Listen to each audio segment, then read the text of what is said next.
Yon mga masters, bali 8 videos, araw-araw tuwing umaga na po tayo mag-a-upload. Maraming salamat sa mga solid kong masters dyan na patuloy pa rin na sumusuporta sa aking mga ina-upload na kwento o videos. At sa mga hindi nag-skip, maraming salamat po sa inyong lahat. At mag-iingat po kayo palagi and God bless. Magandang gabi mga masters, bali ngayon po ay 8 videos po ma-upload ko po sa aking YouTube channel. Tama nga mga masters, 8 videos nga po ma-upload ko. Yon, what's up mga masters? Nandito na naman tayo sa panibagong araw, panibagong kabanata na naman ang pagsasama-samahan natin ngayon guys.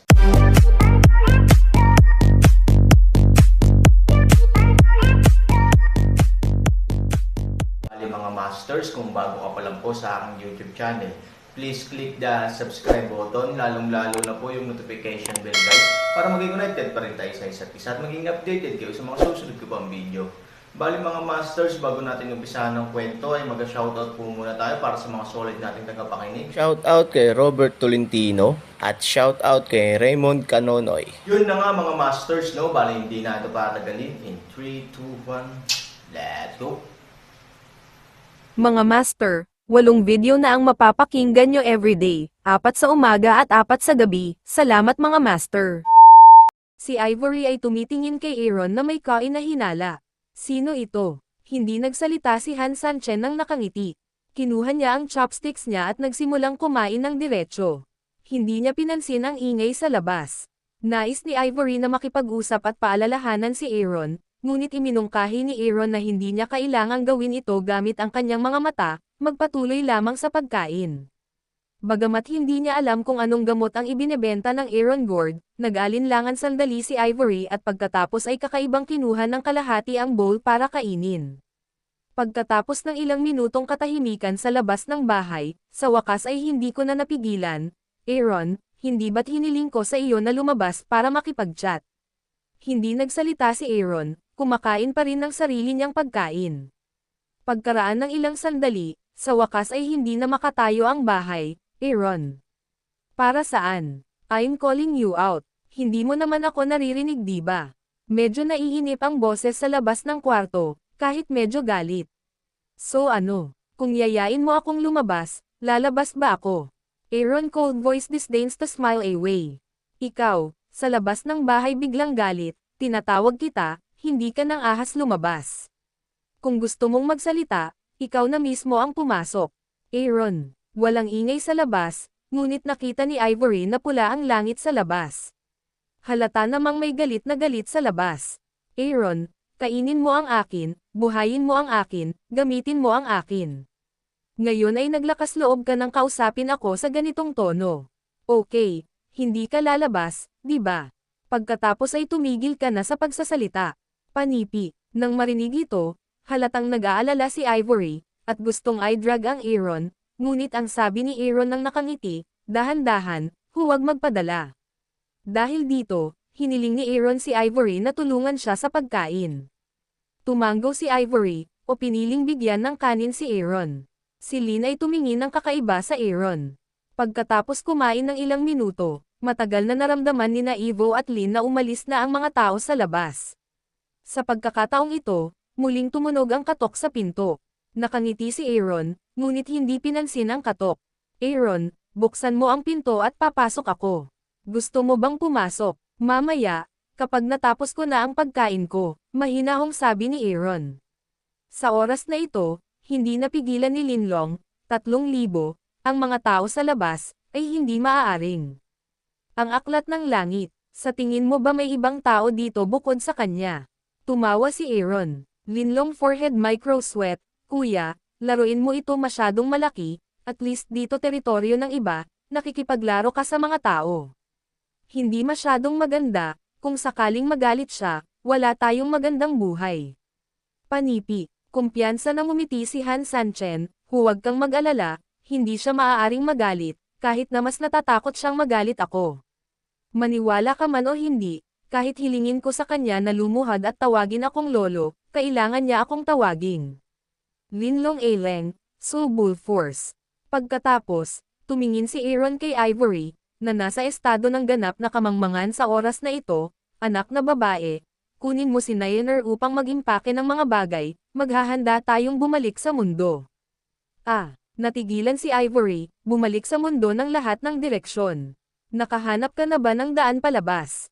Umiling si Aaron, hindi, ngunit may magpapadala sa amin sa sedan chair ng 8 tao ng Kongreso. Hindi masyadong naiintindihan ni Ivory ang mga salita ni Aaron. Maaari ba siyang lumabas nang hindi nakakahanap ng labasan? At ito ay ipinadala sa isang sedan na upuan. Gayunpaman, tumanggo si Ivory at pinuntahan ang kanyang mga gamit. Si Ivory ay palaging naniniwala sa Aaron. Dahil sinabi niyang maaari siyang lumabas, kailangan niyang lumabas, bagamat hindi malaman ni Ivory ang ugat ng dahilan. Pagkalipas ng ilang minuto, tumawa lang si Aaron. Linlong, buksan mo siya. Matagal na tumanggo si Lin. Pagkabukas niya ng pinto, isang puting ipoy-po ang bumungad sa pinto. Ang alikabok sa silid ay kung saan-saan. Sa sumunod na segundo, isang puting anino ang nakaupo sa tapat ng Aaron, tinapik ang mesa at galit na sinabi, "Aaron, sapat ka na ba? Paano mo ako makikipaglaro? Paano kung paglaruan kita?" Aaron din hindi galit, ngumiti ng paraan. "Ikaw, Aaron, I'm the Book of 8 Wild Days.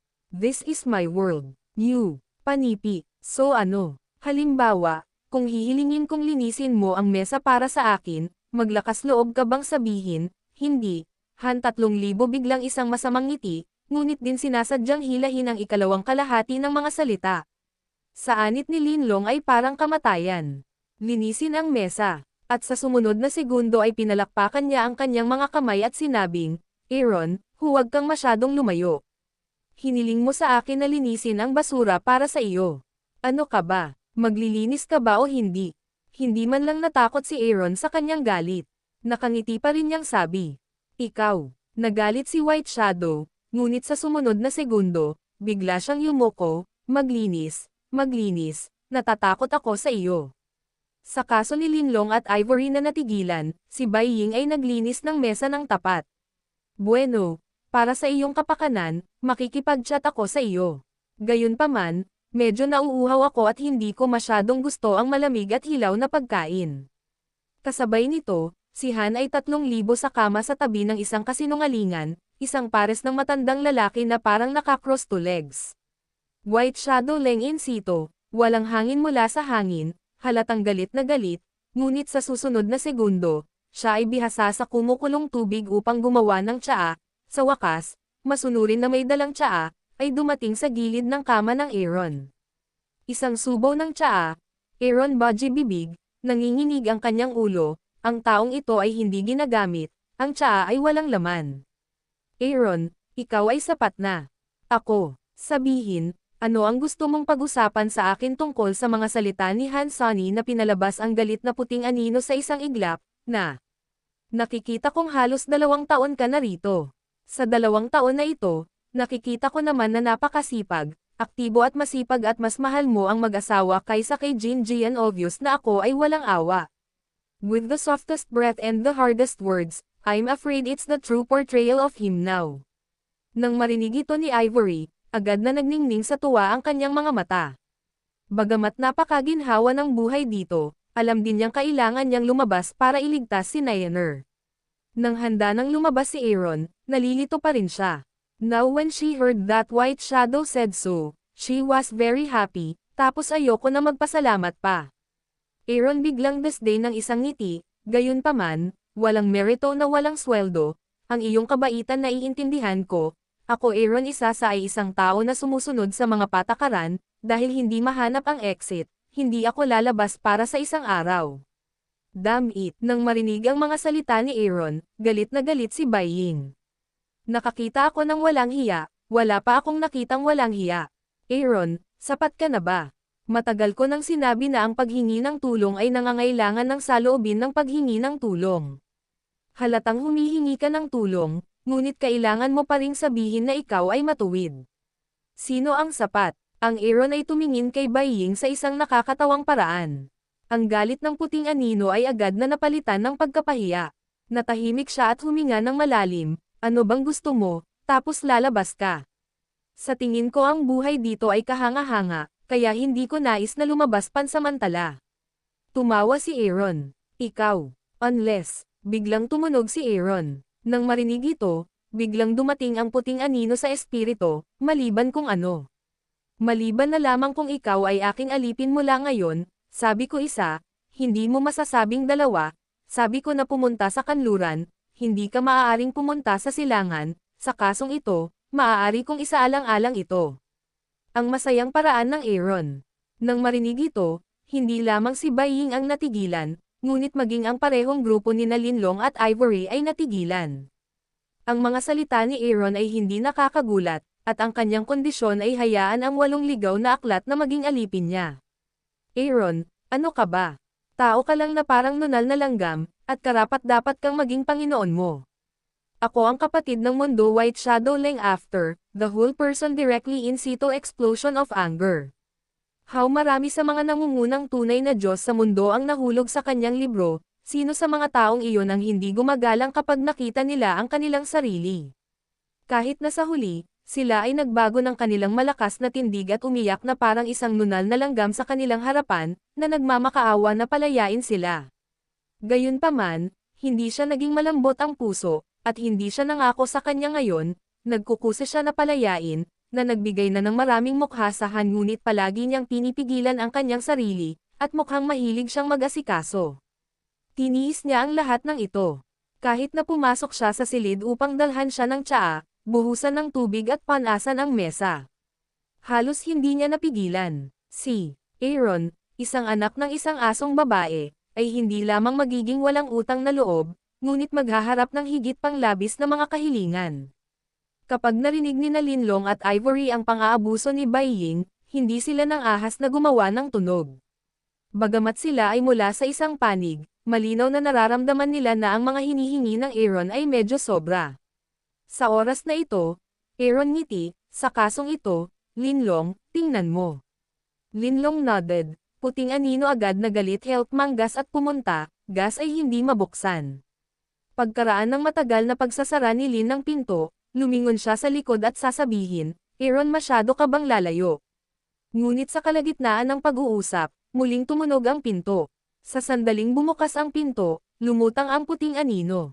Pagtingin sa Aaron, hindi siya nagsalita. Sa mahabang panahon, bigla siyang bumulong, talagang walang diskusyon. Tumingin ka, damn it, nanalo ka. Nang may papaalis na si Linlong, biglang itinaas ni Bai Ying ang kanyang kamay at galit na uminom. Pagkarinig sa pangungusap na ito, maaaring ilagay ang bibig ni Linlong sa isang mesa.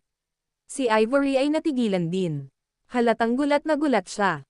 Tanging Aaron, sa oras na ito ng isang ngiti, hindi nagulat hindi masaya, ipagtanggol Buda lahat sa kanyang pagkalkula. Para sa Aaron, ito ang inaasahang resulta. Bahagya siyang tumayo at sinabing, sige, gumawa tayo ng kontrata. Ang puting anino ay hindi makayanan na huwag lumayo ng labis. Halatang hindi katanggap-tanggap para sa kanya na kilalanin si Aaron. Bilang master, ito ay isang malaking kahihiyan kung tutuusin.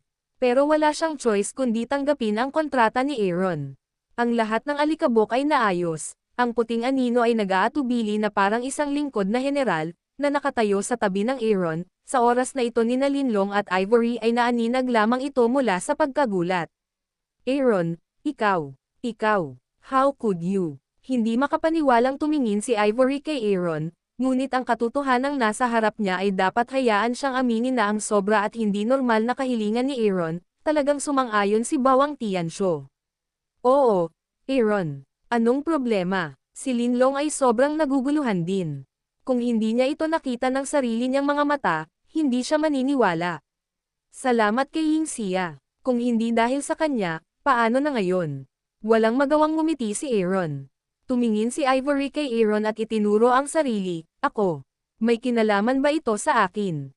Siyempre, ang pangungusap mo ang nagpapaalala sa akin na mayroon akong bagong plano. Dahil dito, nagkaroon ng inspirasyon ang Aaron na alisin ang puso ng dragon. Ang puso ng dragon, maging sa lugar ni Linlong o sa kanyang sariling lugar, ay palaging kulang sa isang lugar na may sapat na aura upang magbigay ng enerhiya para dito. Gayunpaman, mayroong maraming aura sa aklat, na ginagawang ang puso ng mga taong dragon ay may lugar na magagamit. Damn it, Aaron, napakamura mo, Dapat gumamit ka ng mga ganyang paraan para harapin ako. Isang gilid, puting anino narinig Aaron sinabi, hindi maaaring makatulong ngunit pagagalitan. Tumahimik sina Ivory at Lynn ng halos magkasabay, at pagkatapos ay tumingin sa Aaron. Yun na nga mga masters, no? Bali panibagong kabanata na naman yung natapos natin ngayong gabi. Muli, maraming salamat po.